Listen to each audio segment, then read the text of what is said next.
بسم الله الرحمن الرحيم. الرحمن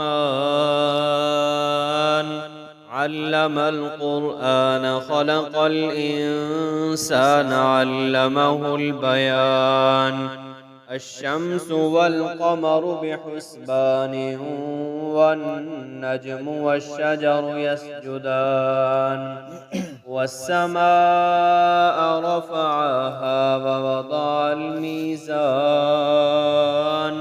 ألا تطغوا في الميزان وأقيموا الوزن بالقسط ولا تخسروا الميزان. والأرض وضعها للأنام، فيها فاكهة والنخل ذات الأكمام، والحب ذو العصف والريحان.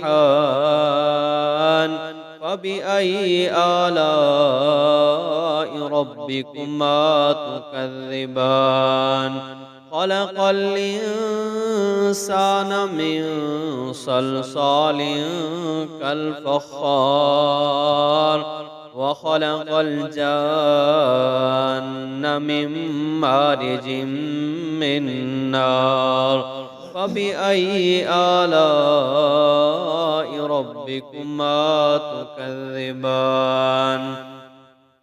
رب المشرقين ورب المغربين، فبأي آلاء ربكما تكذبان؟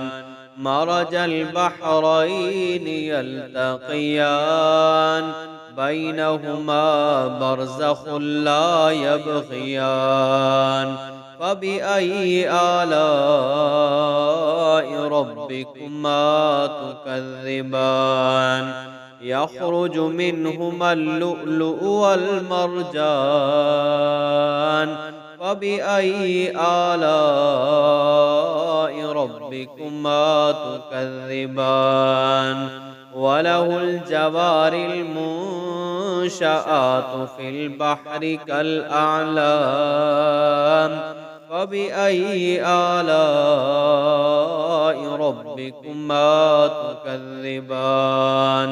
كل من عليها فان، ويبقى وجه ربك ذو الجلال والإكرام. فبأي آلاء ربكما تكذبان؟ يسأله من في السماوات والأرض، كل يوم هو في شأن.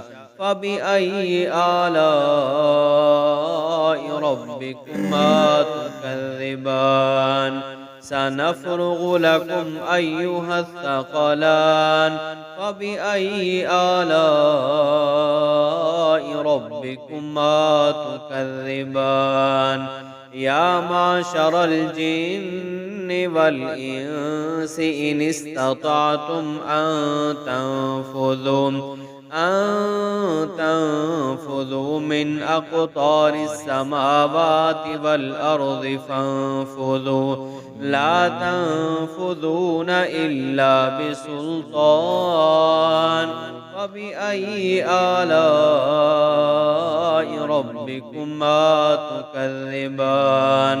يرسل عليكما شواظ من نار، ونحاس فلا تنتصران.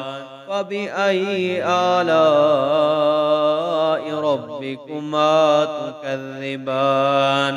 فإذا انشقت السماء فكانت وردة كالدهان.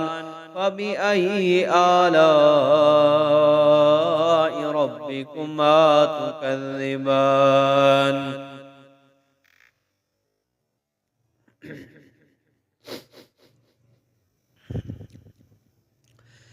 فيومئذ لا يسأل عن ذنبه إنس ولا جان.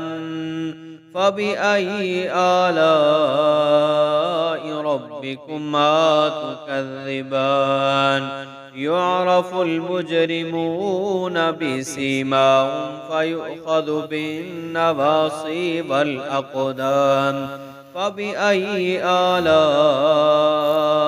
ربكما تكذبان هذه جهنم التي يكذب بها المجرمون يطوفون بينها وبين حميم آن فبأي آلاء ربكما تكذبان ولمن خاف مقام ربه جنتان فبأي آلاء ربكما تكذبان ذواتا أفنان فبأي آلاء ربكما تكذبان فيهما عينان تجريان فبأي آلاء ربكما تكذبان فيهما من كل فاكهة زوجان فبأي آلاء ربكما تكذبان متكئين على فرش بطائنها من استبرق وجنى الجنتين دان فبأي آلاء ربكما تكذبان فيهن قاصرات الطرف لم يطمثهن إنس قبلهم ولا جان فبأي آلاء ربكما تكذبان كأنهن الياقوت والمرجان فبأي آلاء ربكما تكذبان هل جزاء الإحسان إلا الإحسان فبأي آلاء ربكما تكذبان ومن دونهما جنتان فبأي آلاء ربكما تكذبان مدهامتان فبأي آلاء ربكما تكذبان فيهما عينان نضاختان فبأي آلاء ربكما تكذبان فيهما فاكهة ونخل ورمان فبأي آلاء ربكما تكذبان فيهن خيرات